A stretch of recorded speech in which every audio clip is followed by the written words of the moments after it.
Olá, você que me segue no Rodrigo Silva Arqueologia. Estamos de volta aqui para mais um bate-papo e eu espero que, se você gostar desse vídeo, não esqueça de dar o seu like e também de se inscrever aqui no nosso canal. E não deixe também de ativar o sininho de notificações para que você possa sempre ser informado toda vez que eu postar alguma coisa aqui, tá bem?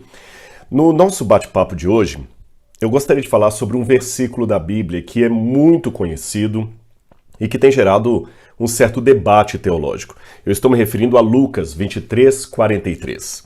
Lucas 23:43 é aquela famosa passagem em que Jesus faz uma promessa solene a um dos ladrões que estavam com ele ali no Calvário. Você se lembra? E Jesus disse assim, vou ler o verso 43, Jesus lhe assegurou, com toda certeza te garanto, hoje mesmo estarás comigo no paraíso. Esse texto foi mencionado na lição da Escola Sabatina, que é estudada mundialmente pelos adventistas do sétimo dia. A mesma lição, a mesma temática é estudada no mundo inteiro, evidentemente, na tradução local de cada país. E como nos últimos dias esse texto foi mencionado na lição, várias pessoas lembraram que o meu primeiro doutorado foi sobre o texto de Lucas 23:43. E muita gente pediu, poxa, Rodrigo, você podia aproveitar e falar alguma coisa sobre isso? Na verdade, eu deveria ter falado isso então na semana anterior. Mas como o saber não ocupa espaço e o conhecimento sempre é bem-vindo, eu achei por bem então explicar esse texto aqui, o que é que eu descobri na minha dissertação doutoral. Eu poderia simplesmente pegar o texto, dar a explicação para vocês e tudo bem, e resumir a questão. Mas eu acho que esse vídeo ficaria mais proveitoso se eu aproveitasse também e cumprisse uma outra promessa que eu já tinha feito no passado a várias pessoas que haviam pedido. Rodrigo, conta um pouquinho da sua trajetória de estudos, como é que foi fazer o mestrado, o doutorado, suas graduações. Para ser bem sincero com vocês, eu me furto um pouco, e falo isso com toda sinceridade, eu me furto um pouco de ficar falando questões de currículo, porque pode soar para alguns como soberba, uma forma de aparecer, sabe, de colocar na vitrine tudo o que ele tem. Eu não creio que é por aí. O belo não demanda atenção, o belo é belo. Por outro lado, porém, como eu fui advertido por alguns colegas, algumas pessoas mais próximas, você pode também contar as suas vitórias, as suas conquistas, em primeiro lugar, para glorificar a Deus, para dar testemunho de como Deus tem abençoado você e também, de maneira importantíssima, incentivar outros que talvez estejam assistindo o seu testemunho e tenham os seus sonhos, os seus planos e também as suas dificuldades. Então, este vídeo, que vai ao final explicar o que eu descobri sobre Lucas 23:43, também vai historiar de maneira resumida o meu mestrado e o meu doutorado, apenas para você poder entender um pouco como é que funciona a coisa e servir de incentivo para você que quer estudar, que quer batalhar na vida e tinha dificuldades financeiras, emocionais, sociais, como eu tive a vida toda. Na verdade, eu fiz 2 doutorados. O último doutorado que eu fiz foi na USP, e aqui está a dissertação da USP, para vocês verem. Por que eu estou mostrando a dissertação aqui? Porque depende do tamanho depende da regra da banca que você vai defender, a dissertação pode ser maior ou menor, mais volumosa ou menos volumosa. Essa aqui, por exemplo, ficou com 574 páginas. E você pode baixar essa dissertação aqui no site da própria USP. A interação cultural entre judaísmo e helenismo a partir da organização do espaço Indura Europos. Isso aqui foi o doutorado em arqueologia. Mas vamos ao doutorado em teologia, que foi o primeiro que eu fiz. Naquela época, estudar não era fácil. E você sabe, para fazer o doutorado, embora algumas universidades tenham um programa de doutorado direto, na maior parte delas você faz primeiro o mestrado e depois o doutorado. Então, aqui foi a minha dissertação de mestrado, defendida em 1996. O orientador foi o padre João Batista Libani e o título foi A Cristologia de Santo Irineu a partir da Adversus Héreses. Explicando assim, grosso modo, para não ser muito prolixo, eu fiz uma sistematização do pensamento de Irineu de Lyon, que era um pai da igreja do segundo século, que viveu ali mais ou menos... alguns acreditam que ele foi morto entre o ano 188 e 201 depois de Cristo. Mas Irineu tem uma coisa interessante, porque vivendo no segundo século, ele foi discípulo de Policarpo, que conheceu pessoalmente o apóstolo João. Então Irineu conta muita coisa de João. Mas a minha dissertação trouxe alguns pontos polêmicos lá entre os jesuítas. Eu tenho excelentes lembranças de professores lá, o próprio João Batista Libânio, que já faleceu, foi um padre, nossa, sensacional, que sujeito bacana, sabe? Comprometido com o evangelho, com as coisas de Cristo. Lembro também do padre Johann Konings, o Piano Vasquez, vários que ali estavam, e também colegas, como o padre Joãozinho, que é um cantor católico muito conhecido, o padre Marcial Marçaneiro, que também tem doutorado em Roma, fez 2 doutorados, o padre Joãozinho também fez 2 ou 3 doutorados.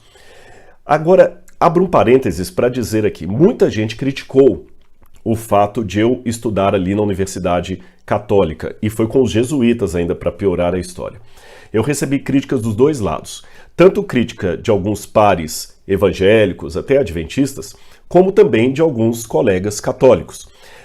Alguns adventistas achavam um absurdo que eu fosse estudar ali. Até chegaram a colocar uma nota na internet, um site desses sensacionalistas de imprensa marrom evangélica, se você entende o que eu quero dizer, né? Que gosta de colocar só bobagem ali, e colocaram assim: você deixaria uma prostituta educar o seu filho?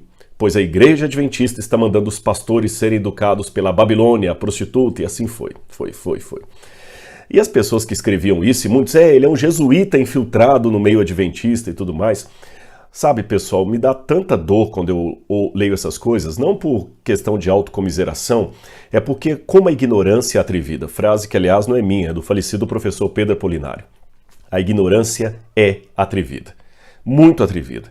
Pode olhar que quanto mais ignorante a pessoa é, mais ele quer dar palpite de tudo e falar de coisas que ele não conhece. Em primeiro lugar, quando eu estudei lá com os jesuítas, a Igreja Adventista não financiou meus estudos na universidade, ali na faculdade dos jesuítas. Eu paguei com muita dor e uma parte em bolsa de estudo. Quando eu estava estudando ali em Belo Horizonte, que eu trabalhava, eu tinha 2 empregos para manter o mestrado, 2 empregos, eu trabalhava num emprego de manhã e no outro emprego à noite, pela manhã e à noite. E à tarde eu estudava. E era tremendo, eu saía correndo do emprego, pegava o ônibus lotado, depois pegava outro ônibus lotado para ir trabalhar no centro de Belo Horizonte. E eu só conseguia me sustentar porque um querido amigo adventista com a família dele permitiu que eu morasse nos fundos da casa deles, não pagando aluguel e nem pagando alimentação, eu comia com eles ali. E parte da bolsa eu tive dos jesuítas nos primeiros anos e depois da Golden Cross nos últimos anos. Como é que foi essa bolsa dos jesuítas? Eu bati na porta lá do padre e falei: eu quero estudar aqui. E ele falou: mas você não é católico? E eu respondi para ele: o senhor quer apenas alguém que seja católico ou alguém com cérebro? E ele deu uma risada e falou: tudo bem, mas por que você bateu na nossa porta? Eu falei: porque vocês são os melhores. Se os melhores fossem os franciscanos, eu teria batido na porta deles. E o padre acabou deixando estudar ali, mas depois vieram alguns que não aceitavam a presença de um adventista ali. E o assunto foi polêmico, dividiu os professores ali. De um lado eu tinha mentes como João Batista Libânio, o próprio Johann Konings, defendendo a minha permanência ali, e outros querendo que eu saísse. O caso foi até para ser discutido até com a Sagrada Congregação para a Doutrina da Fé em Roma, e depois veio a ideia de que eu tinha ideias adventistas demais para estar estudando ali. Então resolveram me dar o título de mestrado, porque eu já tinha defendido a tese, e o padre Libânio fez toda uma nota aqui elogiando a tese, mas por outro lado me aconselhando a continuar o doutorado, que eu já havia começado ali, noutra instituição mais ecumênica, que não se assustasse com as minhas ideias adventistas, que para eles eram um pouco heréticas. Daqui a pouco eu continuo essa história, mas isso eu quero só voltar um pouquinho aqui para dar um incentivo a você que tem que lutar, às vezes, na vida. Lembra que eu falei que eu tinha 2 empregos, o favor dos amigos que me deixaram ficar ali, uma parte da bolsa ali. Quando eu perdi a bolsa, foi terrível. Ainda bem que a Associação Mineira Central, na época, intercedeu com a Golden Cross. Eu nem conhecia o Dr. Milton Afonso, ele nem sabia quem eu era, e conseguiu uma parte da bolsa para eu continuar o término dos meus estudos ali. Mas quando eu estava escrevendo essa tese aqui, a gente não tinha nem computador. Eu tinha que ir à casa de um pastor metodista, amigo meu, que tinha computador, e digitar com dificuldade, porque ainda estava aprendendo a mexer com o computador, as páginas da tese. Tese essa que a pesquisa era assim: eu morava no fundo da casa desse meu amigo, um quarto. O que eu tenho hoje como meu escritório aqui era o meu quarto, com a cama e com tudo. E eu colocava os livros em cima de um tamborete, e na cama, em cima de um tamborete, ali eu ia abrindo os livros e estudando. Não havia internet naquela época, era muito difícil. E até hoje eu tenho problema nas costas de ficar encurvado ali, escrevendo os rascunhos da tese. E depois de todo esse trabalho, eu escrevi 50 páginas e entreguei para o meu orientador.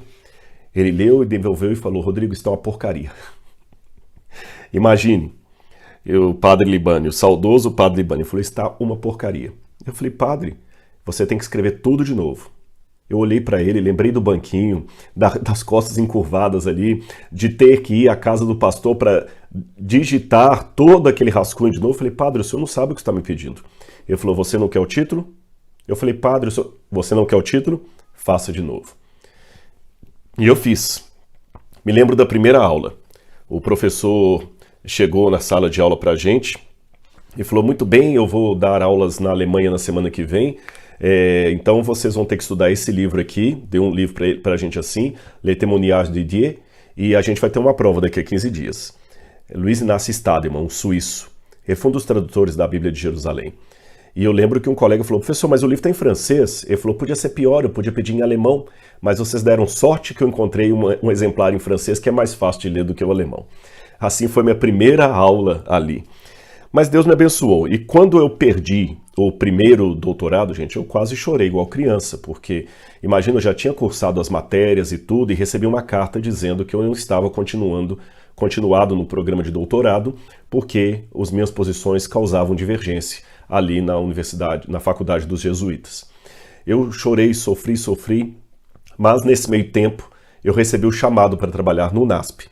E quando eu vim para cá, qual foi a surpresa minha quando um dia chega um telefonema para mim? Quem era? O padre Johann Konings, famoso biblista católico, onde falou assim: olha, Rodrigo, eu tomei a liberdade de pegar os seus documentos e enviar com uma recomendação pessoal minha para a Universidade Católica em São Paulo. Na época era a Pontifícia Universidade Nossa Senhora da Assunção, que hoje é atrelada à PUC de São Paulo. E eles estão de portas abertas para receber você. Eu corri ali, e aí foi outra dificuldade. Enquanto eu estava no UNASP dando uma média de 22 aulas por semana no ensino médio e na faculdade, eu fazia em São Paulo o doutorado, a continuação do doutorado, na verdade, e a faculdade de filosofia. Tudo ao mesmo tempo, quase enlouqueci. E quando eu fui discutir com o meu novo orientador o tema, eu quis tratar do mesmo tema que eu ia tratar nos jesuítas, que era Lucas 23:43. Eu sou teimoso, eu sei, e às vezes a teimosia pode ser uma coisa ruim, mas às vezes a teimosia ajuda também. E na minha teimosia, evidentemente contando com a graça de Deus para me ajudar, eu fui até ali e comecei a fazer toda a pesquisa. Não foi fácil. Naquela época, a internet era uma coisa que estava apontando no horizonte distante, longínquo, e nós nem sabíamos ao certo o que era essa tal da internet.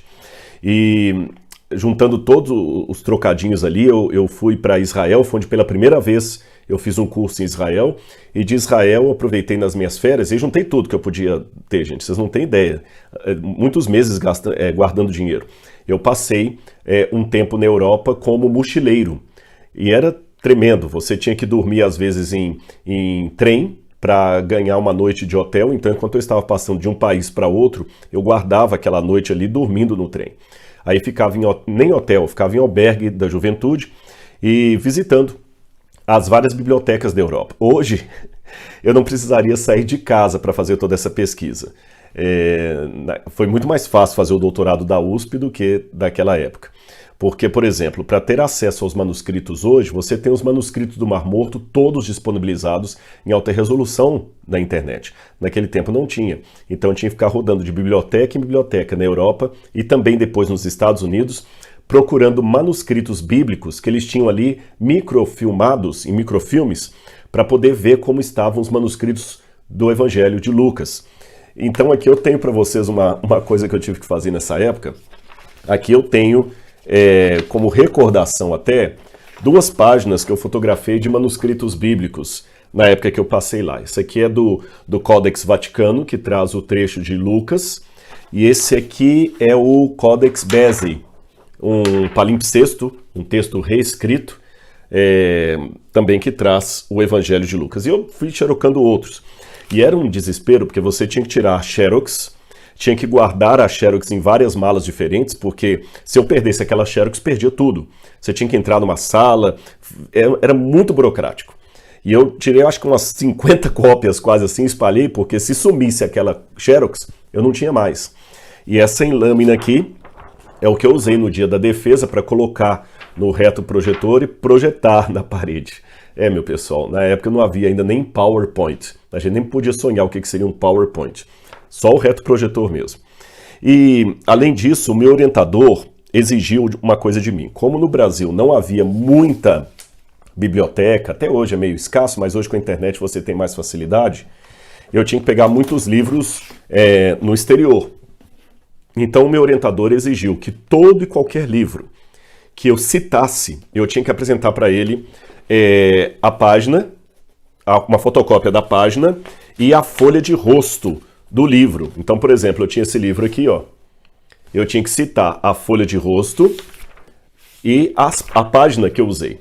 Eu tinha que ter... E esse xerox aqui, todo que vocês estão vendo aqui, são apenas de citações. Eu ia lá, via o livro que me interessava, xerografava a primeira página dele, as folhas que eu estava usando, para que o professor tivesse certeza que eu fui à fonte quando eu fiz as citações que eu havia feito. E aí fui escrevendo todo aquele trabalho, foram 5 anos, até que no final redundou nesse calhamaçozinho aqui todinho. Exatamente, tudo isso aqui é apenas sobre um versículo da Bíblia. Apenas um versículo da Bíblia. Mas aí veio outro desafio. Por isso que eu comparei a extensão da dissertação da USP. Na verdade, eu sempre confundo, é que nos Estados Unidos a dissertação é de doutorado e a tese é de mestrado. No Brasil, ao contrário, a dissertação é de mestrado e a tese de doutorado. Então, perdoe-me se às vezes eu acabar, num ato falho, confundindo as duas palavras aqui. Então, o outro desafio é que a dissertação lá na Católica não podia ter mais do que 200 ou 200 e poucas páginas. Então, eu tinha que transformar todo esse calhamaço aqui numa forma menor, que está aqui. Tá bem? Nessa forminha aqui, ó. Virou isso aqui. E aqui eu fiz toda a análise de Lucas, etc, etc. E o que que eu descobri? Só um minutinho que caiu uma coisa aqui. Pronto, já peguei. Eu descobri algumas coisas interessantes. Em primeiro lugar, eu descubro que o texto no original grego, ele é dúbio. No original grego não tem aquela pontuação que nós temos em português. Eu tenho aqui o The Greek New Testament, que é uma edição clássica do texto grego do Novo Testamento, e eu tenho aqui também a última edição do Kurt Aland Nestle. Essa aqui é mais usada para exegese bíblica, e essa aqui é mais usada por tradutores da Bíblia. E tem um aparato crítico e tudo mais. Eu sei que as traduções em português colocam geralmente assim: em verdade te digo que hoje estarás comigo no paraíso. Esse que não está no original grego. Ele diz em grego assim, ó. Kai epenautou, e disse a ele, amen soi lego. Em verdade te digo, semeromete emu, esse ento paradeitsu. Hoje estarás comigo no paraíso. Agora, a questão da vírgula não está no original grego. A vírgula foi uma questão colocada posteriormente pelos editores. E o que eu procurei mostrar ali é que aqui um conceito dogmático ou doutrinário influenciou na tradução. Fazendo uma análise do comportamento do advérbio entre dois verbos, eu descobri uma regra gramatical do grego koiné. Como é que se descobre uma regra gramatical do grego, Rodrigo? Eu vou explicar para você. Hoje, na atualidade, com as línguas que são faladas hoje, é a gramática que normatiza o idioma. Então, por exemplo, se eu falar assim para você, isso aqui é para mim levar à casa do professor, você vai falar, Rodrigo, está errado. Por que está errado? Não, porque a gramática diz que mim não pode ser sujeito da oração. Então, não é para mim levar, é para eu levar. Então, quando você corrige a minha fala, você corrige a partir de um erro gramatical, porque é a gramática que normatiza o uso correto da língua. Porém, nas línguas antigas, principalmente as línguas mortas, como hitita, o caldeu, o aramaico bíblico, o sumeriano, o próprio egípcio, todas essas línguas antigas, o hierático, você nem sempre tem uma gramática normativa. Então, como nós descobrimos as regras gramaticais? É olhando o comportamento dos escritos que foram preparados originalmente naquele idioma. E a partir daí que nós descobrimos as regras gramaticais. Então, diferente das línguas atuais, em que a gramática normatiza o uso, no passado é o contrário. É pelo uso que eu vou sistematizar, normatizar a gramática. E fazendo uma análise em vários outros textos da Septuaginta, que é a tradução grega do Antigo Testamento, e outras porções ali do grego koiné, que é o grego usado no Novo Testamento e na Septuaginta, eu descobri uma regra gramatical. Que todas as vezes que um advérbio, você sabe, o advérbio, diferente do adjetivo, ele qualifica um verbo. O adjetivo qualifica um substantivo e o advérbio qualifica um verbo. Então, por exemplo, bela é um adjetivo, porque qualifica um substantivo. A menina, bela. Agora, advérbio qualifica um verbo. Por exemplo, correu velozmente. É um advérbio de modo, né? O hoje, semeron, em grego, é um advérbio de tempo. E eu notei que esse advérbio de tempo, todas as vezes que ele aparece, eu analisei mais de 270 casos, todas as vezes que ele aparece entre dois verbos, ele sempre, de maneira incondicional, qualifica o verbo da antecedência. Essa foi a regra gramatical que eu gastei 5 anos para descobrir. Todas as vezes que o advérbio semeron estava em contradiço entre dois verbos, de maneira dúbia, ele sempre qualificou o verbo da antecedência. E isso eu percebi também com outros advérbios. A tendência natural da língua koiné, especialmente aquela encontrada na Bíblia, por uma influência do hebraísmo que havia nela, ou do aramaísmo, ela sempre trabalhava com essa norma. Um advérbio de tempo colocado entre dois verbos qualifica invariavelmente o verbo da antecedência. Aplicando essa regra gramatical ao texto de Lucas 23:43, eu sou obrigado a ler assim: Kai epen auto amen soi lego semeron, vírgula, met emu esse em teu paradeso. Ou traduzindo em português: em verdade te digo hoje, tu estarás comigo no paraíso. Ou, em outras palavras, em verdade te digo hoje, hoje que te falo, tu estarás comigo no paraíso no futuro. Eu sei que a versão que eu tenho aqui coloca a vírgula depois do semeron, mas como eu disse, isso aqui é apenas por uma questão de dogmática e não de gramática. Foi essa a minha defesa. Eu também descobri nos manuscritos bíblicos, por exemplo, não vai dar para vocês verem, porque evidentemente que aqui está muito pequeno, mas nesse manuscrito do 4º século aqui, que é o Codex Vaticano, que o original está na Biblioteca do Vaticano, eu noto que depois da palavra semeron, aparece bem aqui um pontinho, que a gente chama em grego de hipóstigma. O que é um hipóstigma? Hipóstigma é uma breve pausa. Uma breve pausa, tá certo? Então, isso me leva a crer que o autor, aquele copista que copiou esse manuscrito no 4º século, leu como eu estou propondo. Em verdade, te digo hoje eu te digo, tu estarás comigo no paraíso. Tá certo? Inclusive, a tinta que está vazada nesse hipóstigma é a mesma tinta das letras, então ela não representa nenhum tipo de adereço que foi colocado posteriormente no manuscrito. Ela é original. Além disso, também você tem o Codex Bezae, que chega na mesma situação, e testemunhos de outros pais da igreja, como Teofiláquio, que fala que já havia na época dele pessoas que estavam na dúvida quanto a qual seria a leitura de Lucas 23:43. Eu sei que para muita gente pode parecer redundante dizer, te digo hoje, mas assim não é na língua hebraica ou aramaica, que está como substrato da língua koiné usada na Bíblia. Deus fala muitas vezes para Israel, o mandamento que hoje te ordeno, né? E assim por diante. Bom, a banca argumentei isso no dia da defesa e me chamou a atenção que naquele dia o cônego Celso Pedro, que era o meu orientador, ele falou o seguinte: pessoal, quando o Rodrigo começou essa tese, ele historiou rapidamente o problema que eu tive lá com os jesuítas. Ele falou, quando o Rodrigo começou essa tese, eu falei, Rodrigo, você já teve problema, você vai insistir nesse assunto? Eu disse, vou. E ele continuou dizendo, o Rodrigo gastou 5 anos para fazer essa tese. 2 anos apenas para me convencer. Mas hoje, essa tese também é minha. Ele disse isso e eu quase chorei na hora. Bom, depois eu publiquei uma versão simplificada dela, mas é edição única, bem caseira, que foi feita aqui mesmo na União. E a Edições Paulinas também publicou na revista de Cultura Teológica um resumo também da tese aqui na Edições Paulinas. E o diploma foi dado, né?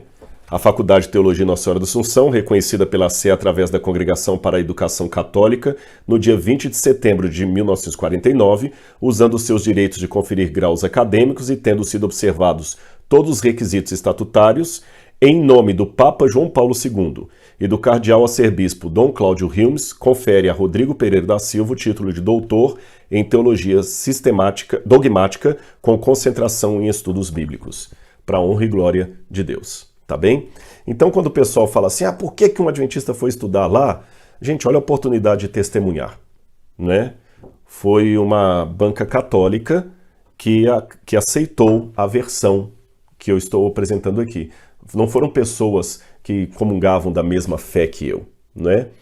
E foi bom também porque eu vi que existe vida espiritual de verdade fora do ambiente onde eu acredito. E percebi que tem espírito de santo e espírito de porco em todos os lados, porque eu tive muito fogo amigo de pessoas que não entenderam o que eu fui fazer lá e começaram a escrever bobagens na internet, sem saber a luta que eu passei para estudar e para chegar até aqui.